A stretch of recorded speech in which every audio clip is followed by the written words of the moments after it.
এটা ছিল প্র্যাকটিক্যাল এক্সামের দিন। আবারও একবার ডিপার্টমেন্টটাকে ক্যামেরাবন্দি করলাম।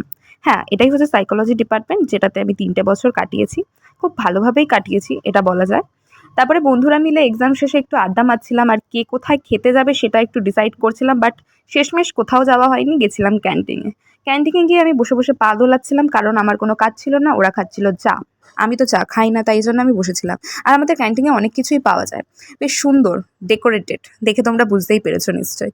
তারপরে একটু ওদের সাথে হাই হ্যালো করে নিলাম, একটু দেখিয়ে নিলাম ভিডিওতে। তারপরে চলে গেলাম যেখানে আমরা শেষমেশ যতই প্ল্যান করি কিন্তু এই জায়গাটাতেই যাই, সেটা হচ্ছে আমাদের একটা কলেজের সামনে একটা বেকারি। বেশ সুন্দর খাবার পাওয়া যায়। আই থিঙ্ক যারা দক্ষিণেশ্বরে থাকো অবশ্যই মনে হয় এই জায়গাটায় ভিজিট করেছো। আমার সেটা মনে হয়, কারণ খুব রিজনেবল প্রাইসে খুব ভালো ভালো খাবার পাওয়া যায়। তারপরে যার যেটা ইচ্ছে একটু খেয়ে নিলাম। আর এটা হচ্ছে আমুলের ভাইরাল আইসক্রিম, যেটার দাম ৫ টাকা। তারপরে বন্ধুদের টাটা জানিয়ে চলে গেলাম বাড়ি। ভিডিওটা ভালো লাগলে লাইক কমেন্ট শেয়ার করো।